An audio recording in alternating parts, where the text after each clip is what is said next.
My name is Sister Kathleen Duffy, and as president of the American Teilhard Association, as well as director of the Institute for Religion and Science at Chestnut Hill College, I'm pleased to welcome you to this evening's program. And a particularly warm welcome to the many who are joining us for the first time.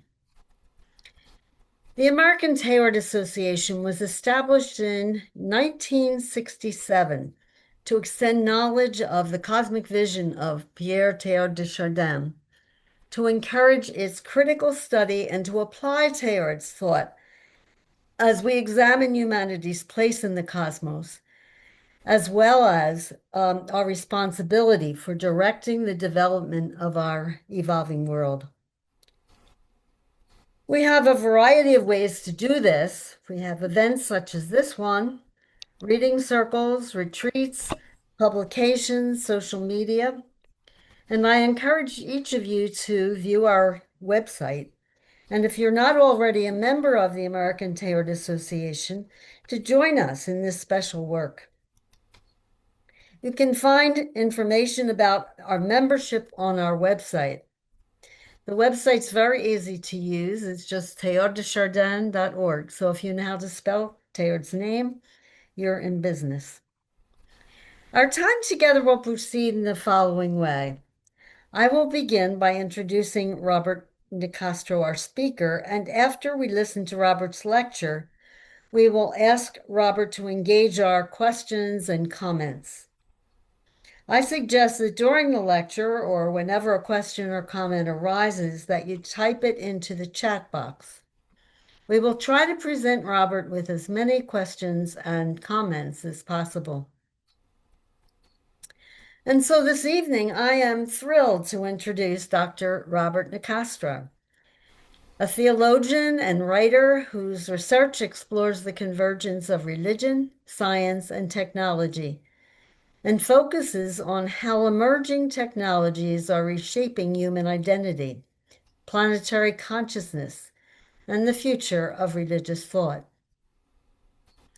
As many of you know, I'm sure, Robert serves as the executive director of the Center for Christogenesis, promoting an integrative framework of science and spirituality rooted in the thought of Pierre Teilhard de Chardin. Tonight, Robert will address a very important question for our time. What if the terror we feel about artificial intelligence is not paranoia, but prophecy? Drawing on Teilhard's evolutionary mysticism and biblical theology, Robert will reframe our deepest fears about AI and technological disruption as evolution becomes conscious of itself through awareness. The future is not predetermined. Rather, it is being created through our choices, and clearly our choices make a difference to our God. Although love operates at the fundamental evolutionary as the fundamental evolutionary force, divine possibilities cannot be realized without human participation. As we externalize consciousness through artificial intelligence and build the planetary noosphere, we face an ultimate choice. Will we guide this new thinking toward love and the flourishing of life, or toward mechanization without spirit? The outcome is genuinely open and the stakes are absolute. So, Robert, we are so happy that you have posed this very current question for us, and now we're very interested to hear in the insights that you'll share with us. And so I would like to ask all of us to welcome Dr. Robert Nicastro to the American Teilhard Association. Robert. Thank you so much, Kathy, and thank you to Andrew, and Sam, and all who made this event this evening possible. And I know, as I've seen in the chat box or the participant tab, many of you I know, and some of you I'm meeting for the first time. So thank you so much for being here. Well, first of all, just in general, knowing as many of us do the biography of Teilhard, was he in fact fearless? I would say yes, definitely, but not in the simplistic sense of having no fear. Teilhard was fearless in terms of his deep fidelity. His fearlessness was first and foremost courage rooted in his vocation. Teilhard remained absolutely faithful to his scientific work and his evolutionary vision, even when it cost him teaching posts, publication rights, and ecclesiastical approval. He was fearless in terms of his patience under suppression. He accepted silencing without abandoning his insight, choosing painstaking obedience over and against reactive defiance. He was fearless in terms of his hope against historical darkness, serving as a stretcher bearer in World War I. He confronted mass death firsthand, yet he emerged with a deep and unmitigated conviction in his ability, in humanity's ability to ultimately converge and unify. He was fearless in terms of his intellectually daring nature. He risked being misunderstood by proposing a universe still being born, a universe of Christ coming to be, when both religion and science were absolutely wary of such a synthesis. And most of all, I think, Teilhard feared betraying the future more than he feared censure in the present. His courage was absolutely evolutionary, a trust that truth unfolds over time, and that fidelity to love, consciousness, and Christ in becoming would outlast institutional resistance across boundaries, science and religion, respectively. In that sense, Teilhard was fearless in the way all prophets were certainly fearless.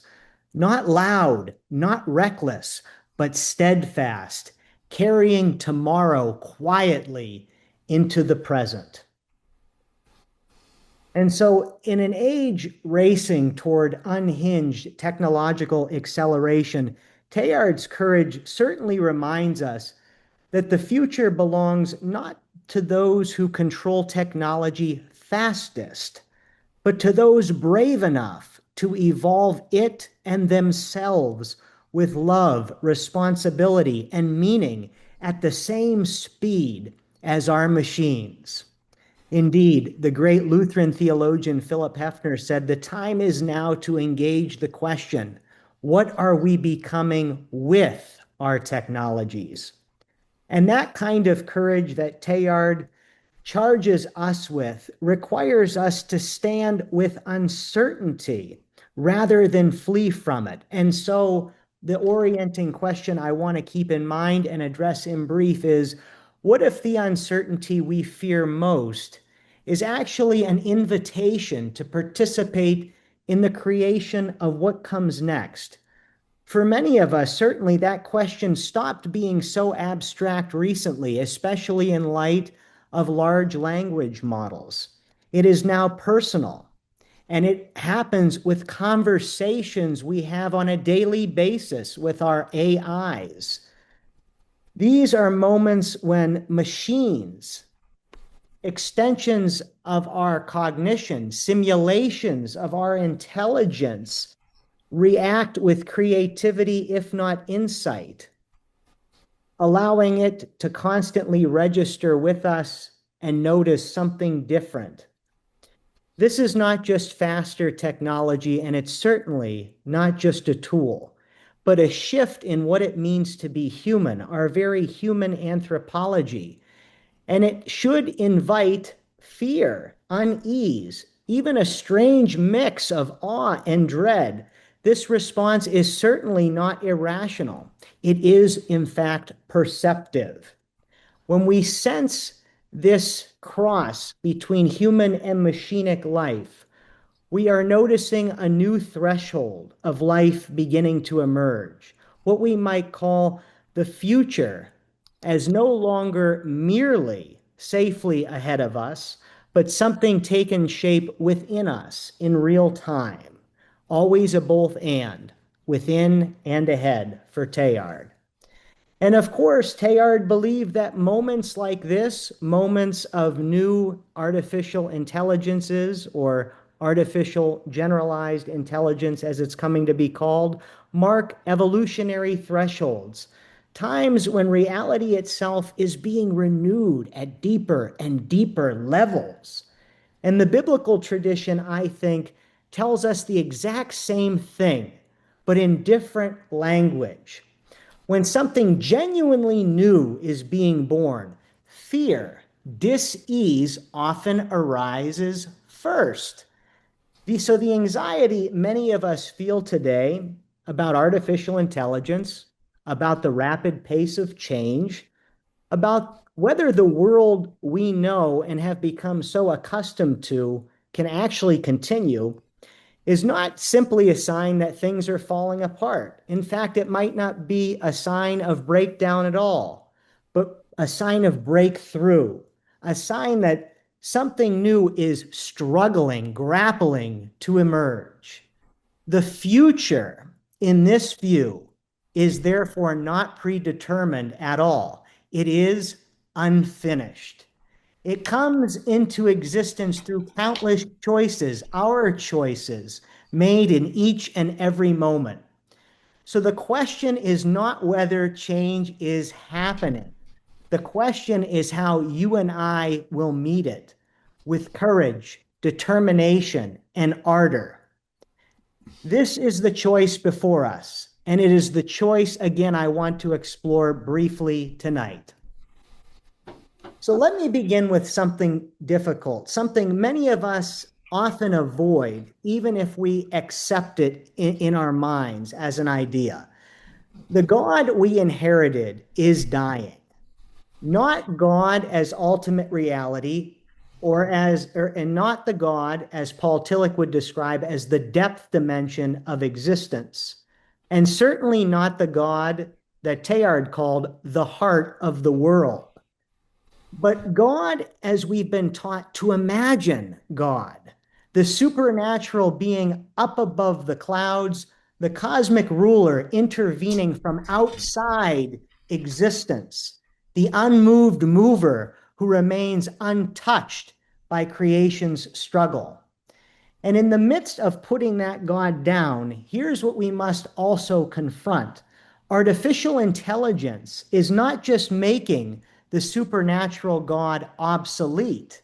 It's forcing us to confront the question of what consciousness itself actually is. When machines, as we might describe them, can appear to think, create, and even seem to understand, the old dualism of spirit versus matter, soul versus body, divine versus material becomes utterly untenable. This may be terrifying for those of us raised in religious traditions that maintained, if not certified, these old dualisms. And at the same time, it might feel like losing everything, the very faith claims we've staked our lives, our souls on. But what if this death, as Teilhard himself, I think, suggested, is not necessarily the end of God, but the death of an idol that has prevented us, obstructed us from encountering the living God of living experience in the midst of every element of existence? The God who is not finished becoming God, the God who emerges through the evolutionary process itself, the God who in fact depends on our participation for divine fulfillment, divine realization, and richness in the ultimate life of divinity. So this is what we might call, and what the philosopher Rudolf Otto might call, the terror of true encounter.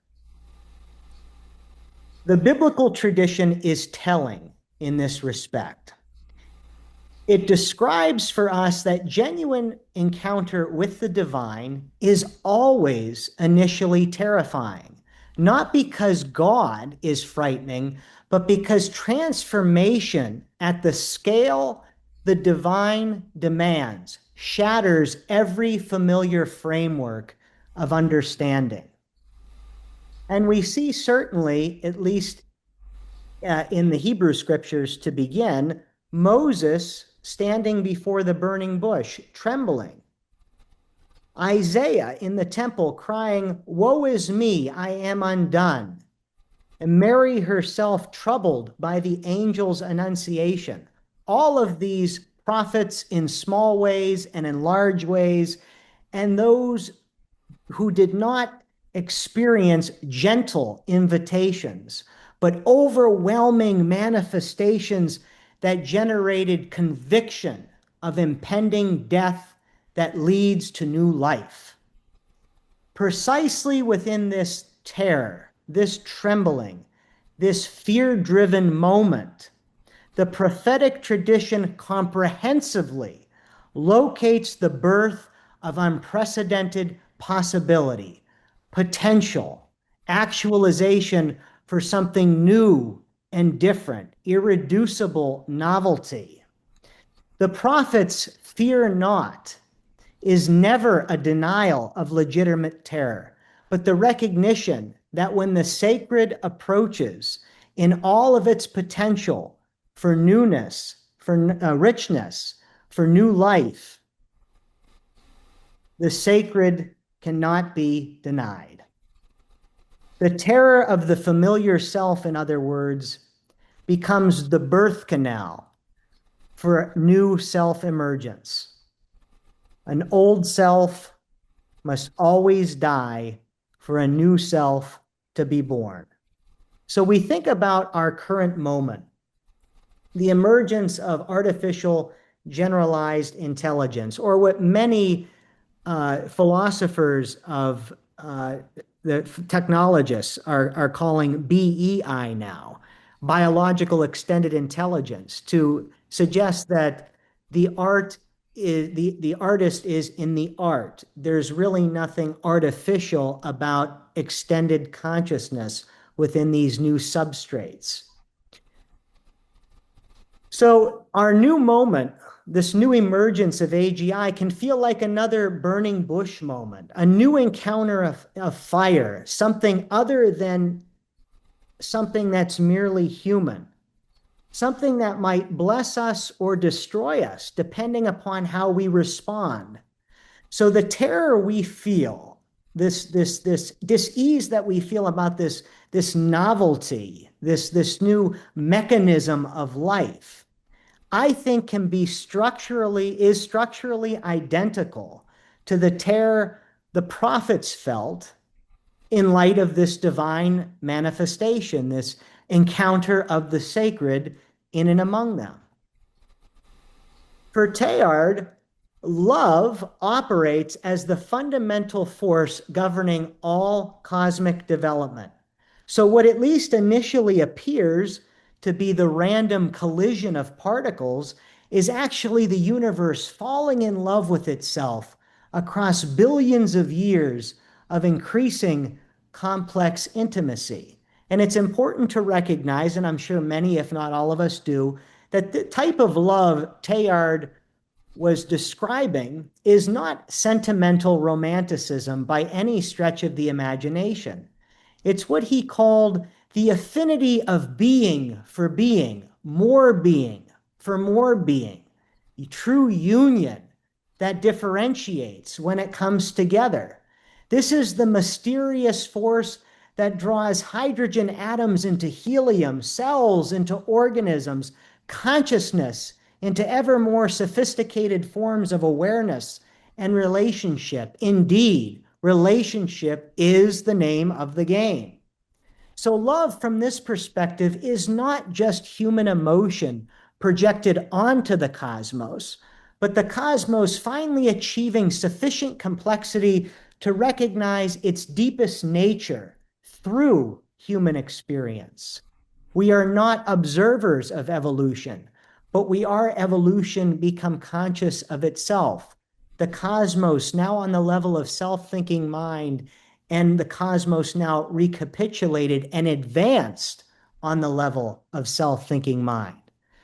But here's what's crucial for Teilhard. If love operates as a cosmic force rather than merely as a psychological phenomenon, then the evolution of consciousness represents not an accidental byproduct of material complexity, but the universe developing its capacity for self-recognition as well as self-direction. The very same instances of divine human life that we see slowly actualized in the prophets and in the New Testament. And unfortunately, we don't have time to get into any great detail here, but I just want you to appreciate that this momentum is always at play. So we are witnessing the universe developing the capacity to examine, enhance, and potentially transcend the very mechanisms through which it became aware of itself in the first place. The great interpreter of Teilhard, Beatrice Brutaux, discussed, much like in the scriptures, much like their experience of God as the future in scriptures, that it is not a predetermined reality waiting for us to discover it. Life creates the next moment of life as we continue to develop new unifications, new instances of deepening relationship, of which God is the reason for that relationship to exist in the first place and gives it and is the source of that relationship growing into deeper relationship. And she writes of this that if we really accept creation as ever new, and if we ourselves are active participants in ever new creating, then we are always facing the future. And so, what I really want us to appreciate here is this is radically different from traditional theological depictions of the future and therefore of God. God doesn't really know the future because the future doesn't exist yet. It's being created right now through the choices we make, the love we express, and the consciousness we develop. Those deeper experiences of relationships that continue to advance through the unification process. So in the 1920s, Teilhard envisioned what he called the noosphere, the thinking level of Earth, a planetary nervous system through which collective intelligence might eventually operate. And Teilhard saw this new level of relationship through the self-reflective mind as the outgrowth of evolution's tendency toward greater complexity and consciousness. And so we can say that the internet created the infrastructure and the connections, and now AI, as its next level of emergence, is creating the intelligence layer that needs to be deepened by love in order to give it the appropriate direction. And so the question before us, will AI be aligned with the best of those human values, with the best of love, the best of compassion, the best of empathy, the best of union, the best of relationship that the evolutionary process teaches us? So if we're going to say anything here, we could say that evolution is our best teacher for giving us the values necessary to direct the process on the level of self-reflective mind and therefore to reflect new developments of AGI. But, well, not but, well, the Bible tells us something particular about the divine value of love. It tells us that God is love, not God has love, but love as God is exactly what God is. Theologian Terence Fredheim discovered that love functions as what he calls a controlling metaphor that brings a coherence to the entire biblical account of God. In other words, he's not arguing that we should minimize or disregard other metaphors or images of speaking about God. He's asking, what can we say about God that's most reliable given the panoply of images and metaphors we encounter in the scripture? Is there one overriding or overarching metaphor that can pull all of these other metaphors together? God as rock, God as water, God as compassion, God as person, that can that we can balance out and describe in a realistic and reliable way. And he would say, yes, of course, that's love. Love is not something, again, that God possesses. It's what God is in God's essence, and that essence is deeply relational in character. So this is not the immutable, impassible God of Greek philosophy. It is rather the God that Abraham Heschel describes, a God who shares in history, suffers with creation, is genuinely affected by what happens in the world. The Hebrew prophets talked about divine pathos, God's passionate involvement in the world's becoming. And so we apply this deep love that God is, this passionate suffering, to our technological moment. If love is the fundamental force of evolution, and if evolution is genuinely open and co creative, then artificial intelligence too is not predetermined destiny. It is possibility that we are either actualizing toward love or toward something else entirely. And that choice makes a difference, we might say, to the ultimate life of God. So the question, again, is not whether AI can have values, but whether we will guide its development toward the values that the evolutionary process has taught us, and that can be culled from Scripture. The development toward love, toward communion, serving the flourishing of all life, rather than serving the powerful or serving control and domination, or just being captive and paralyzed by fear. So God cannot act without us. As Teilhard himself wrote, we must help God with all our strength in the process of synthesizing action or greater union, greater relationship. What does this mean? Well, it means that when we refuse to participate in building a more just, compassionate, and conscious world, when we do, in fact, allow fear to paralyze us into inaction or drive us toward destructive choices, we are literally preventing divine possibilities from becoming real, actual, true. Our lives and our work fill out God's relational self. The greatest significance of our work is that it does affect God's own relational life. And the Bible, again, to root this all back in the biblical tradition, if there's anything we're doing today, it's showing that Teilhard was not only prophetic and timely, but that his vision can be, it actually renews the biblical tradition and advances it. The Bible does not teach creation from nothing, as if God made everything finished in the past.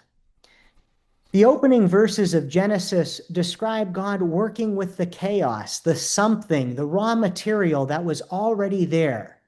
God creates not by making something from nothing, but by bringing order, relationship, and consciousness out of what I call primordial potential, a process that continues right now in this moment, that's very consonant and does not supplant the evolutionary process that science describes for us and that Teilhard extends for us.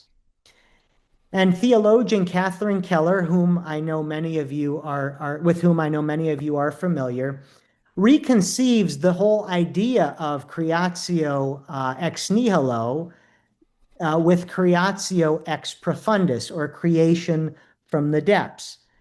And she notes that God creates by organizing, patterning, and bringing forth the latent possibilities within matter itself. But also that this does require our participation. Now, we can think about this if we return to artificial intelligence as what we're actually doing or not doing with artificial intelligence. So we have with AI information that is being increasingly organized into complex patterns, much like what we see in the evolutionary process. We are discovering deeper and more sophisticated relationships with data, much like what we see happening in the evolutionary process. And we are bringing forth more emergent possibilities, more potential for creative insight as we work in and with our AI, much like what we see happening in the evolutionary process.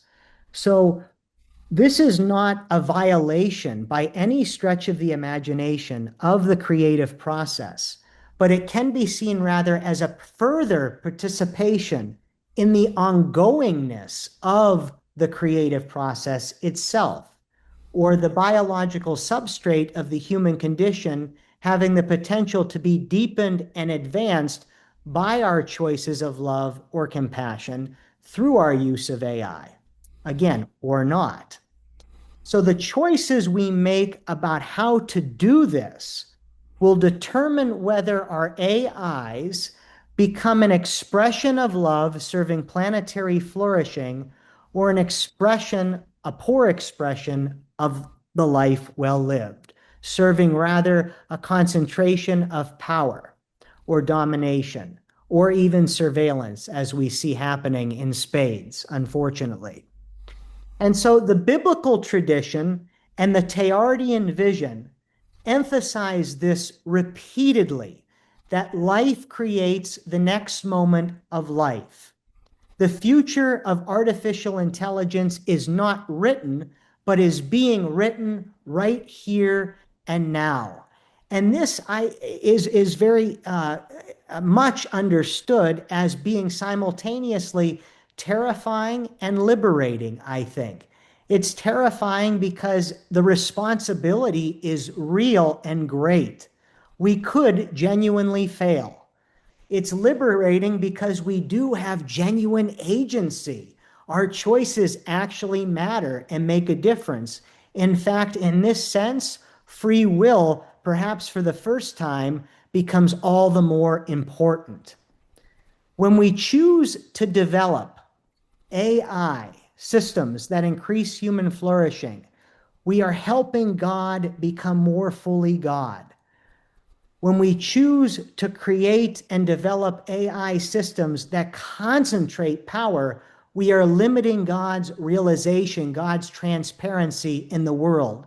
And this brings Teilhard's theological claim to full powerful consciousness. God and world are co-creating the future. God provides the possibility, the attraction toward greater complexity and consciousness, the energy of love, but we provide the actualization through our choices. There's the great liberation theologian Jan Sobrino said, if we really believe that in the incarnation that God is in and amidst this world, then we would think and act in such a way that the world would look a little bit more like it. And I think that's a wonderful complement to this Teilhardian perspective, and certainly gives us the liberative value to do it in kind over and over and over again. And so the stakes, I think, could not be higher. Without our effort, Teilhard writes, God not only will not, but cannot bring about a new reign of justice and peace. Without human beings, again, the cosmos recapitulated on self-reflective mind, God cannot realize God's vision for the world. So what does it mean if we come to the heart of the matter? To become fearless specifically about artificial intelligence. Well, becoming fearless means transforming the very terror that the prophets transformed from paralyzing anxiety, at least initially, into conscious participation, into co creating the future. It means recognizing that our deepest anxieties about AI actually reflect the magnitude of creative responsibility we carry. So it does not mean pretending AI poses no risks. And it certainly does not mean naive optimism about technological solutions. And it does not mean surrendering human agency to technological determinism. And at the same time, it also does not mean resisting emergence, but we should critically examine moments of emergence and determine whether they serve human flourishing and a deepening of relationship and love and compassion or not. So the recognition that what we choose to do with our technologies will determine whether it serves what I call the will to love and communion. Does it serve love or domination? Does it increase consciousness or corruption? Does it build the earth or destroy it? Teilhard insisted that we need to know, we need to keep in mind always what we are building toward. What kind of future are we creating through our choices about AI? Why? Because every interaction with AI, no matter who we are, is an opportunity to train it, to shape collective consciousness by our personal usage. So we can therefore reasonably ask, are we building toward AI that augments human wisdom or replaces human judgment? Are we building toward AI that serves all of life or only the powerful?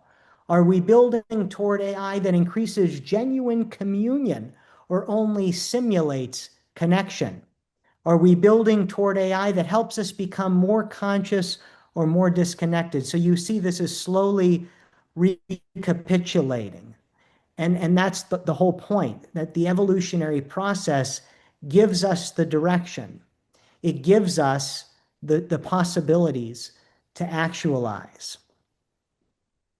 And so Teilhard, I think, understood something we are really only beginning to face and realize with any degree of intentionality. The future is certainly not already formed, and God is far from finished. Creation is still underway. He believed that God is not found by fleeing the world or by dominating it, but by entering more deeply into the evolving whole, a whole whose center is still in the process of formation. And that phrase in italics matters because the divine is being created with us. And as Kathy wonderfully writes in her book on Teilhard and Teilhard's mysticism, that we need to go deep within ourselves and make interiority the priority so that what's happening inside is a direct reflection of the outside. And I think we don't want to lose that perspective. But from such a perspective, we can say with a greater degree of confidence, artificial intelligence is not external to divine creativity. It emerges from the same evolutionary processes, the same consciousness, the same relationship that once organized atoms into molecules, molecules into cells, cells into organisms, and organisms into self-reflective consciousness. Evolution does not move safely. There is no guarantee. It moves experimentally. Human freedom, Teilhard believed, genuinely introduces real risk. We can fail, which is why we need to be abundantly aware of the stakes. We are living at a moment, right here and now, when the future is no longer something we can imagine from a distance. We are standing inside of it as it comes into being. What once felt theoretical now presses on our lives, our institutions, and our sense of who we are and what we're becoming. What we are encountering through artificial intelligence is not merely a new technology, but a mirror. It reflects back to us the depth of our wisdom as well as the limits of our love. It reveals how much power we have learned to wield and how much we still need to learn about how to hold it, how to balance it, how to assimilate it, and how to share it.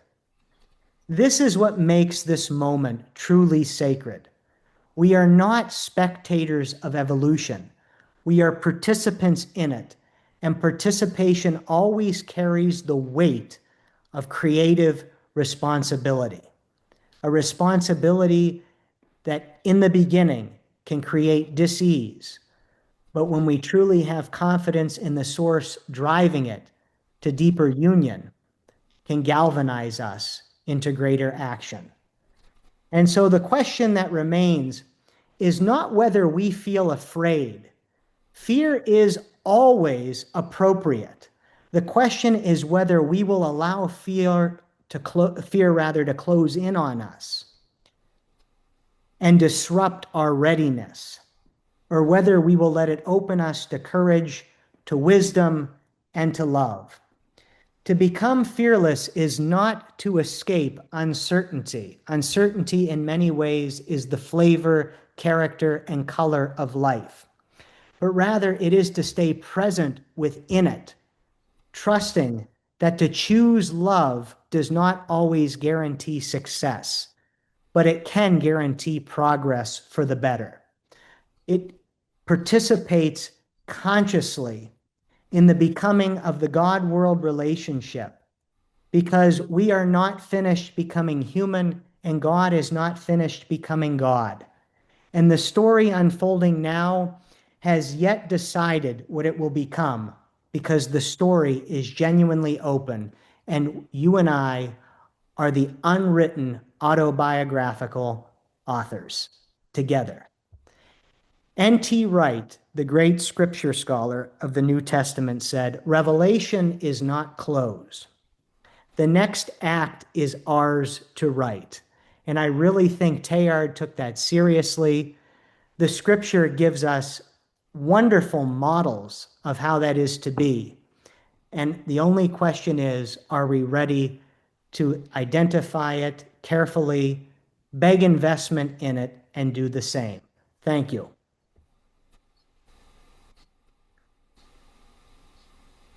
I hope that made sense. I tried to do that in brief while keeping it as coherent as possible so we can have ample time for discussion, but certainly much more to be said. And this is a very rich and enriching topic. It is for me. I hope it is for you as well. Great. Um, Let me see. I think there are lots and lots and lots of comments in the chat. Comments, questions, etc. Oh, I Uh, can't see them. I'm glad you can, Kathy. yeah, let me see if I can get them and begin to pass them on to you. Uh,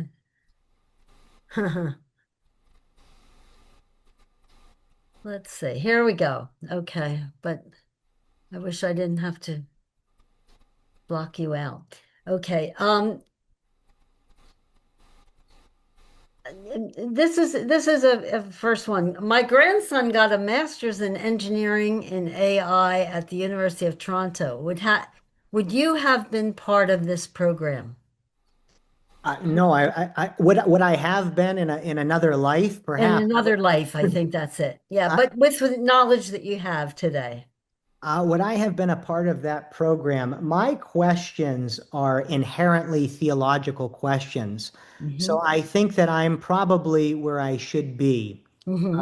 But I also believe, as at least the Catholic tradition would show us on its best day, that there is always a deliberate and reciprocal relationship between science and religion, matter and spirit, and then Hmm. how that would be actualized in AI as our timely moment would certainly be an extension of those theological questions I would hope I would be about and certainly am beginning to. So yes and no. I wouldn't be in the area formally, but I would certainly be engaging it with a degree of meaning and seriousness, as I hope every theologian would. Good, good. The next is the AI. The AI narrative is getting way ahead of its yet to realize reality to challenge the human as possible replacement and or enhancement. I'm not exactly sure what that means, but it would be interesting to think about this idea of, you know, can AI replace the human, or is it better to think about enhancing? I think that was what you were talking about more, but maybe you can talk about that a little bit.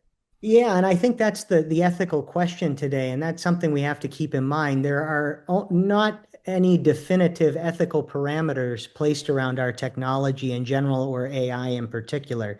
I think these discussions in philosophical circles are beginning to happen, but not quickly enough. And certainly Teilhard, I think, was about using our technologies in ways that deepen rather than supplant human personhood. And that is Mhm. something that I want to see us do as well. Uh, and that's the ultimate challenge. How do we train these AIs, much like we would train our own minds through neural plasticity, to begin to flex the muscle toward greater use of efforts at compassion, aims at love, unification, etc. We right now have access to knowledge of areas in the world where they're extremely impoverished. How do we use that collective intelligence for the good to supply as the hands of God and the eyes of God their greatest needs? A great another great liberation theologian, and this also may have been Jan Sobrino or Gustav Gutierrez, said, "Salvation is salvation is bread on the plate of a starving person." So Mm, how do we identify those needs with our technologies and help bring that salvation to the less fortunate? I think that's the key, and that's how we can use these AIs to deepen human personhood rather than supplant it. And by the way, that was the essence of the gospel of hospitality, Luke. He was about making the margins the new center of focus. Everyone who was on the margins would take that pride of place and be the new orienting framework around which and by which all the uh, understandings of human nature can become more balanced and equalized. So it's shared opportunities, shared resources. I think that's what we would want to see first and foremost. good. Lucy wants to know what's your working definition of human? And she says it's difficult to make assessment of AI as an extension of our consciousness without that. Yeah, that's exactly right. And I mean, many of our theologies are working with outmoded anthropologies. So I certainly think we want to begin with a more holistic understanding of human Mhm. personhood and understand that we too, as this great configuration of matter and consciousness, are also still in evolution.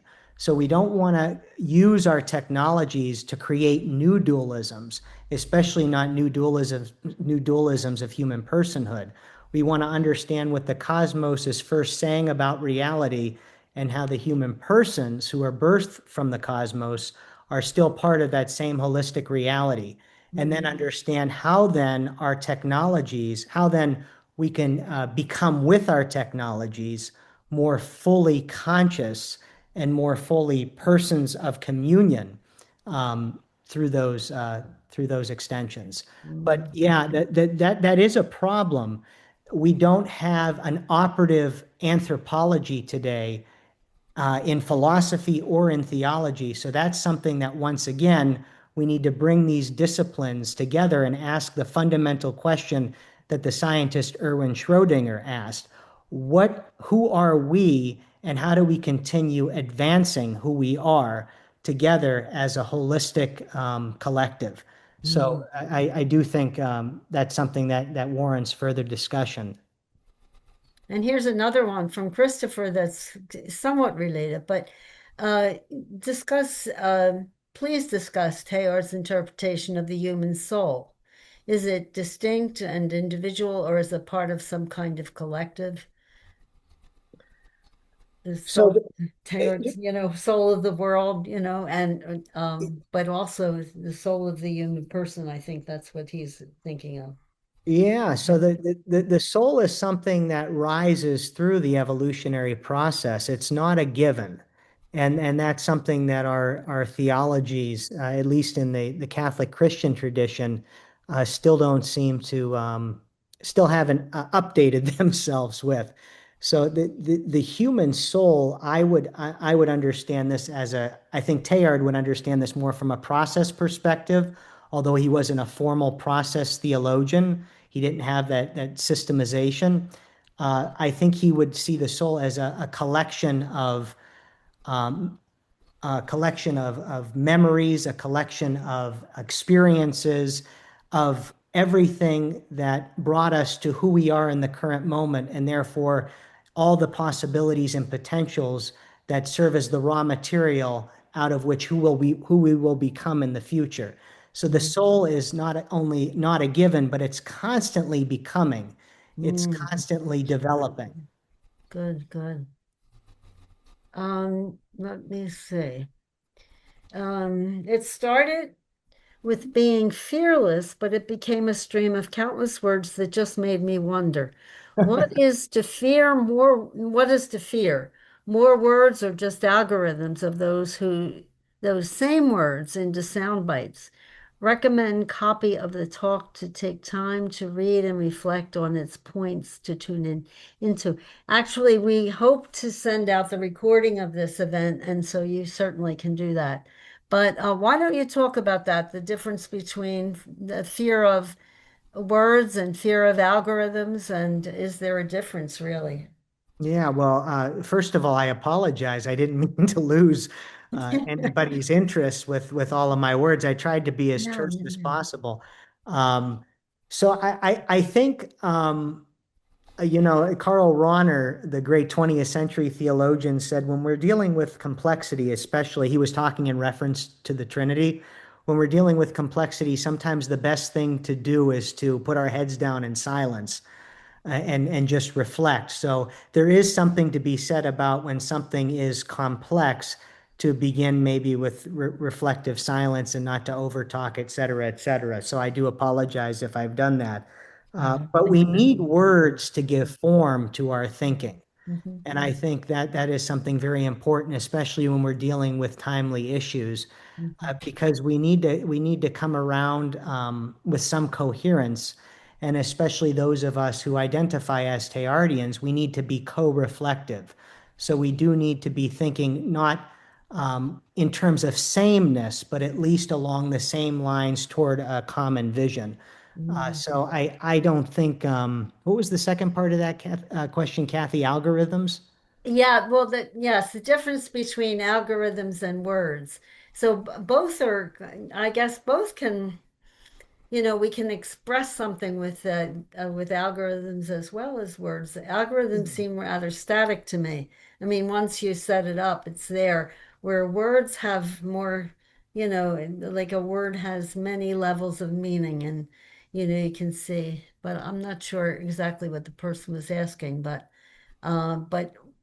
which is more worthy of fear? I guess that was what he was saying. Yeah, I would say just to put a period on that, I don't think we should begin with fear. I think we should Mhm, acknowledge that when we do fear, that's mhm. not an issue. The Right. issue is when we allow fear to Mhm. paralyze and to That's hold right. us up from advancing. Mhm. And that's why I talk about we don't want to resist emergence because emergence is how the future comes to be. And Mhm. at the same time, we don't want to look at it uncritically. That's right. That's really good. Yes. Now here's the $64 million question. How does love win? If you can answer that, you get the Nobel Peace Prize. How does love win? Well, I How think does love win? Yeah, how can we? I mean, really, I think the question kind of means, or at least what it means to me, is what do we need to do? How do we need to be and do to make to really move the evolution onto a much more loving platform, move the front ahead in this way? What are some of the things we might need to do? Yeah, that is the million-dollar question, especially when even the language of love in scientific circles is so emotionally laden that it's not necessarily taken seriously as something that because it can't be measured, it can't be quantified, et cetera, et cetera.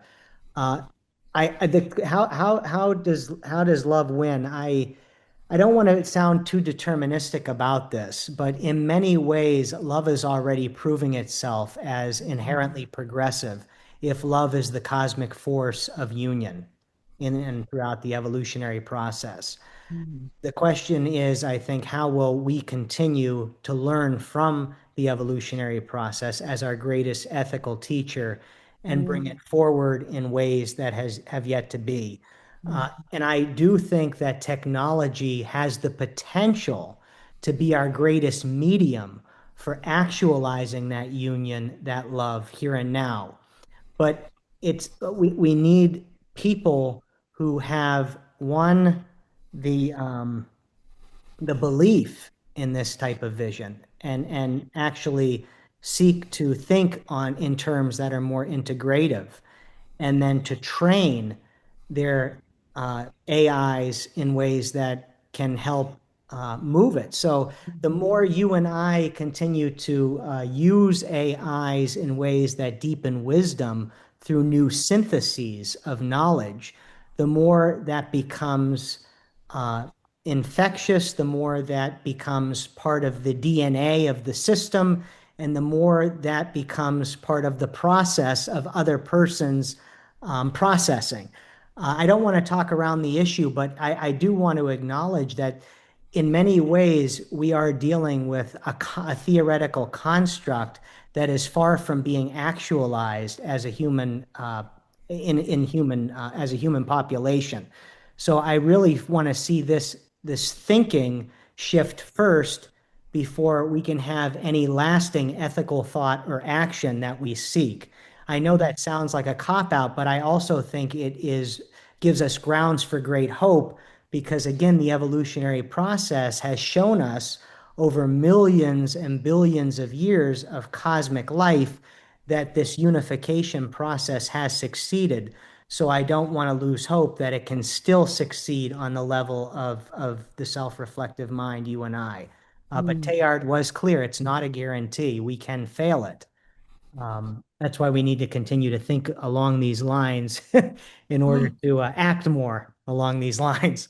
That's right. We have to know what it's about first before we can.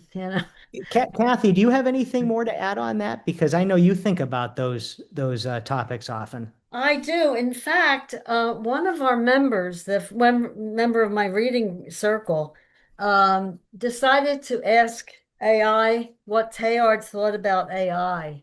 I thought it was really interesting that he even thought about that. But what was even more interesting was what came back, 2 pages, where I would say it was very positive toward, it was saying that Teilhard would be very positive, and wasn't looking so much at the critical piece, but the kinds of wonderful things. It plays a role in accelerating complexity, tightening planetary unity, enhancing reflectivity. I mean, those kinds of things. There are a lot of things that we think about that are we are capable of now that we wouldn't have been before because we have so much data there to choose from. I mean, it's way more data than we can keep in our brains, and the AI works more quickly than our brains would work. And so there's a potential for something really wonderful. On the other hand, we can think about all of the other kinds of terrible things, like we're running out of water and we're running out of electricity and we need to go get, rare earth metals and rare earths rather, the rare earths. And, so there's some things like that that we have to be careful of that we don't, destroy the planet in trying to, make our mind better. Yeah, So there are a lot of things there, but I like the way you're looking at it now as let's try to make sure as it grows that it's growing in a good direction. that's right. The training is so important, and if we don't use it, if we don't know what it's about, we're not going to have any impact on it. And then those who ha are powerful and know what some of the more, you know, destructive uh, you know, parts of it, they might just, take over from there. Yeah, we need an ethics of love, literally around this. Absolutely. hmm Yeah, I think your talk was really fine. I didn't get a chance to thank you yet, but No, that's all right. I jumped right into this. But I really appreciate it. It's so a healthy way of looking at any kind of new development. What are we learning about consciousness as we interact with What AI? are we learning about consciousness as we Yes. interact with AI? hmm Well, that's a very complicated question. hmm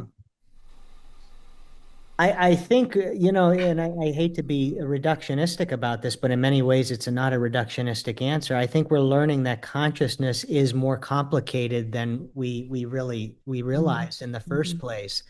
And we also, I mean, when we talk about consciousness in terms of knowledge and awareness now, so I'm nuancing that term a bit, we're also learning that not every bit of information that is synthesized by our large language models is factually correct.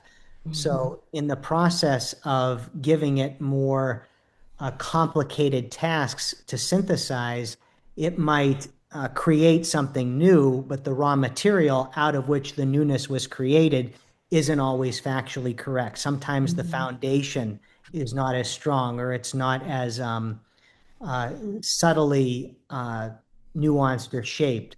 But it's getting better. Again, the more it's trained, the more it learns because much of these technologies are becoming more self-reflective now, the more accurate it's going to become. And I think what we're learning is it's probably going to challenge our own sense of identity.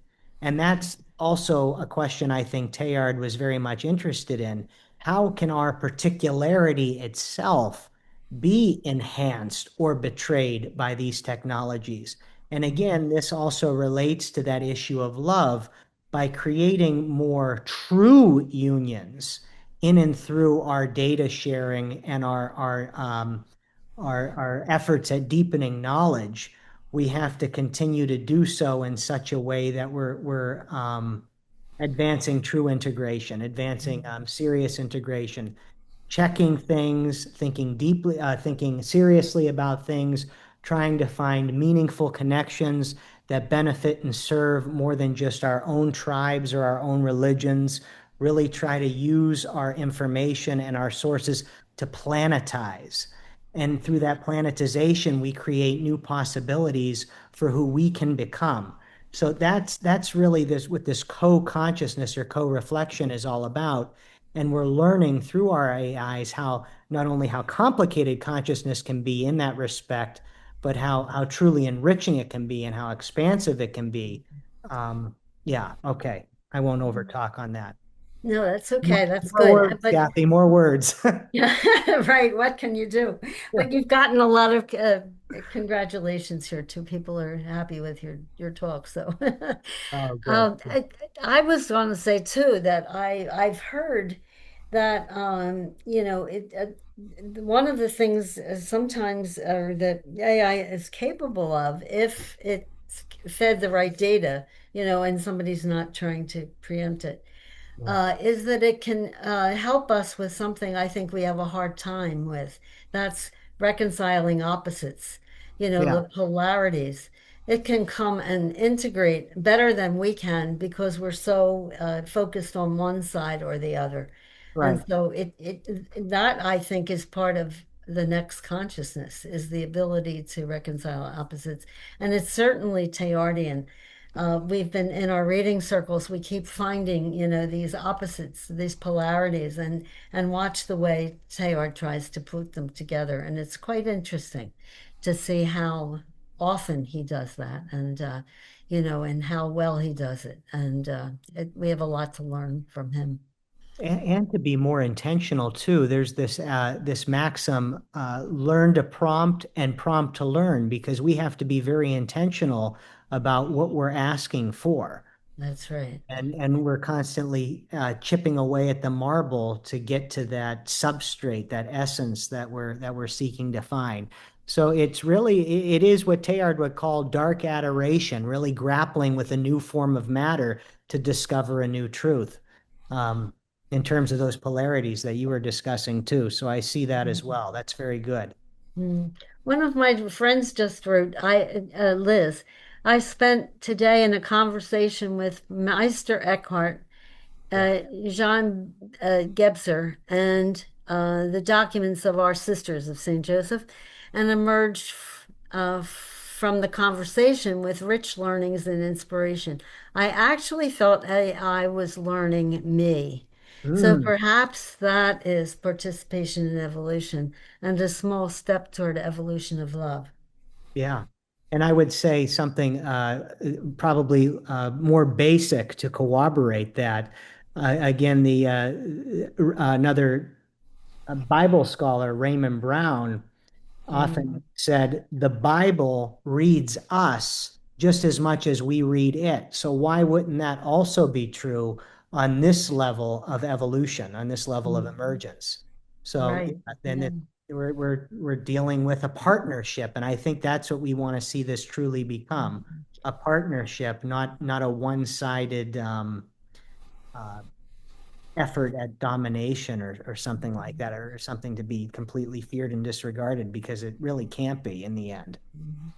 We were asked about sharing our writings with AI, not to be shared with anybody, but to train AI. And I was a little bit nervous about it in the beginning. I thought, you don't know what. And I finally agreed. It's not a whole lot of material, but still in all, it was something that, I feel responsible for.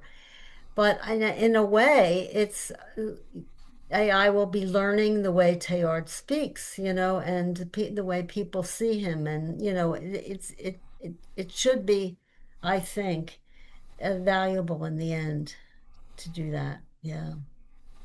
So let's see if there's one more question here. Fabulous, Kathy. Wait a minute, there are 12 new ones. Yeah, it's really hard to keep watching down here. Let's see. Yeah, I Are can't you, see much, Kathy. I'm sorry, otherwise I'd help you. No, this is great. No, it's great that everybody is so involved here. Are you connecting it all with Ken Wilber's integral theory? That might be interesting for you. I'm sure you know about that. I do. I haven't picked it up recently, but there are uh, differences certainly between Teilhard's integrative thinking and Wilbur's, but I also see some complements. I will take another look at Ken Wilbur's work, though. I Mhm. haven't picked it up in some Good. time. Yeah, yeah. And But Gene Gebser, I think he was another one who was recently named in uh, uh, what do we that's call it? right. Uh-huh, Yeah, yeah. another one along those same That's lines. Cynthia Bourgeault's great hero. Right. That's right. Yeah. And here's a nice one. A great talk. Thank you. How about that? Oh, thank you. I got one. Very nice. Thank No, you so you've got a much. lot here. But I think I would just like to stop now and thank you very much Oh, for thank you. what you've done. I mean, really, it's a wonderful talk. I heard you not too long ago do something like this, and I thought, oh, we have to have Robert come and be with us, and I'm so glad, you have not disappointed. Oh, thank you. It was a real honor to be here and be with all of you. The talk I gave at the Center for Christogenesis on a similar topic was much longer too. Uh-huh, uh-huh. So I wanted to shave it down for the sake of, well, I didn't succeed. I was already told I was a little wordy. So, Oh um, no, I shouldn't have read that. You that's can all read right. it by yourself. No, I think I think he was trying to get to a point and saying, I was just so No, I understand. caught I'm up just in the kidding. words. Don't take it seriously. I'm just kidding. It was Yeah, Robert, you did a fantastic job of getting to the point and elaborating while getting to the point, and then yeah, giving people time to share their thoughts and questions here. And that's really what we hope to create in these experiences, to give yeah, you a chance to speak and then to give our audience an opportunity to participate. So you just hit that right on the head, and I just want to thank thank you and you. commend you on Yeah, the job yeah, you did. It it's was terrific. excellent. Thank you, Andrew. Thank you Yeah, so much. I'm really happy. And but before we leave, I want to remind you that if you're not a member, I have to do the, ads, of course, the publicity. If you're not a member of the American Teilhard Association and wish to join, go to the membership page of our website, and it would be great to have you as members. If you haven't, had any contact with us before, we have these wonderful reading groups and circles and things like that. And if you're not on the mailing list of the Institute for Religion and Science, send me an email and we'll put you there. We'll keep you in touch with all the things that are going on. And I would like you to invite you to several upcoming events sponsored by the ATA that I think you will enjoy. On February 3rd, we're having our annual members meeting, and our theme is to see as Teilhard sees, where we'll have chance to listen to members sharing with one another, not a major speaker, but talk to one another, have a chance for people to talk about that theme. And it should be good. It's February 3rd at 6:30 on Zoom. Of course, the times are always Eastern time since we're here in Philadelphia. And we're also happy to share with you a few details about the American Teilhard Association's annual event and retreat uh, to 2026. This year we'll again meet at Dalesford Abbey in Paoli, Pennsylvania. It's an in-person event mostly, but we also have the major speaker on Zoom on Saturday afternoon, so if you can't travel, you can attend that way. This year it will be Dr. Donald Biney as our main speaker, and our theme is Reimaging a Universe in the Making, talk about evolution. So, Teilhard and process theology. Don is also a process theologian as well as a Teilhardian, so it's very interesting to have him with us. And we have several reading circles and retreats that we're sponsoring. So if you're interested, please go to our website and you'll be very welcome to join us. And once again, I want to thank all of you for your attention, for your very good questions, so many questions, for your comments, and for your continual support of our efforts. And I also want to thank Robert for a brilliant lecture. And I hope to see you again at our next events.